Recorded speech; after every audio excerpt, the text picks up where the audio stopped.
کشمیری مرثیہ جو ہے یہ دنیا کی دیگر زبانوں کی مرثیوں سے کافی زیادہ مختلف ہے۔ اس کا ایک الگ انداز ہے، پڑھنے کا الگ طریقہ ہے۔ اس کے لکھنے والے کو مصنف کہتے ہیں، اس کے پڑھنے والے کو ذاکر کہتے ہیں۔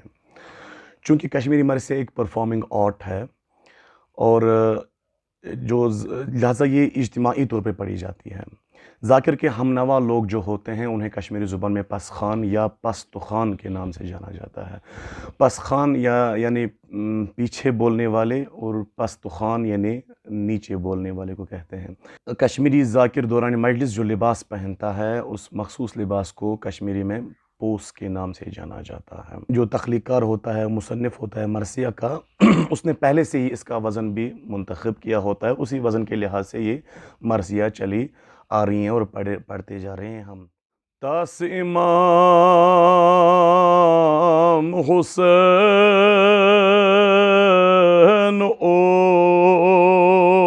اوش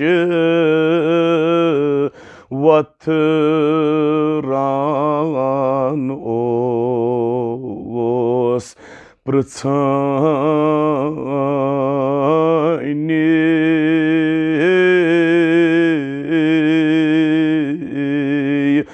داغ کتھ جایہِ چھے ون تم ہوج گر پارے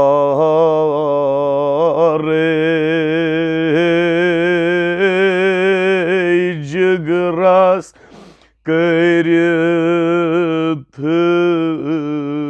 مےٚ پارے۔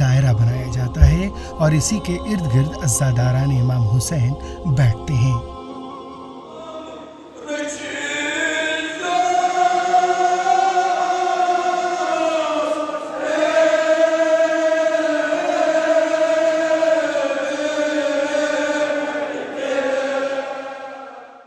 کشمیری مرثیہ جو ہے یہ ایک منفرد صنف ہے کشمیری ادب میں، اور ایام محرم میں کشمیری مرثیہ ہی ایک اہم اکائی تصور کی جاتی ہے، جو کہ شہدائے کربلا کی یاد میں بالخصوص نوائس رسول صلی اللہ علیہ وسلم امام حسین علیہ السلام کی یاد میں کہے گئے ہیں۔ کس طرح ان شہداء نے اپنی جان دے کر، شہادت دے کر اس اسلام کو بچائے۔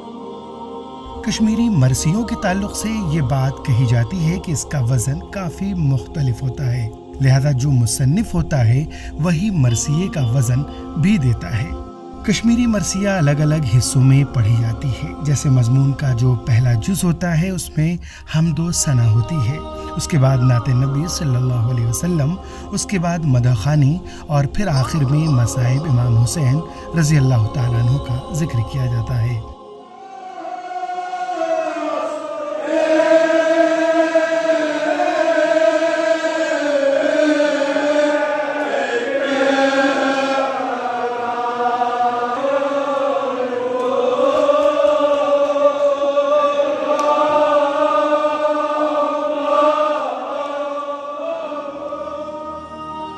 کشمیر کے معروف مرثیہ نگار سید انیس کاظمی، جنہوں نے اب تک قریب 50 مرثیے تخلیق دیے ہیں، ان کا کہنا ہے کہ مرثیہ خوانی سے ہی دنیا بھر میں پیغام حسینی عام ہو رہا ہے اور اس سے تعلیم حسین کا درس بھی حاصل ہو رہا ہے۔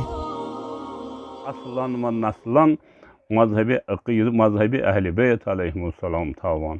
ام پتہ آو حضرت سید تاج الدین، تم پتہ آو میر سید علی، پتہ آو میر سلطان حیدر قلندر، یم ساری مسلک اہل بیتک پیروکار، یمن اوس ضروری یعنی مذہب اہل بیت پکناون، یمن اوس واقعہ کربلا ونن ویسناون، یہ اوس یہند جزء ایمان۔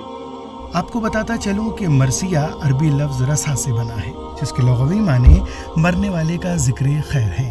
شاعری کی اصطلاح میں مرثیہ وہ صنف سخن ہے جس میں کسی مرنے والے کی تعریف و توصیف بسط حسرت و غم بیان کی جاتی ہے۔ اسی لیے عزاداران امام حسین کی مرثیہ خوانی کر کے مصائب حسینی کو یاد کر کے ماتم کرتے ہیں۔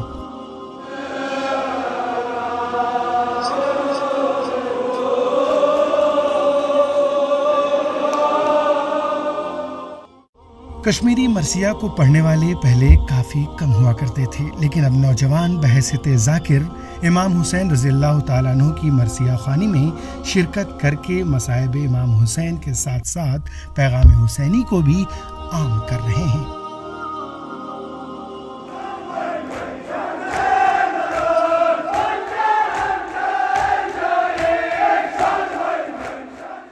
یہ بھارت کے لیے بڈگام سے عابد حسین کی خصوصی رپورٹ۔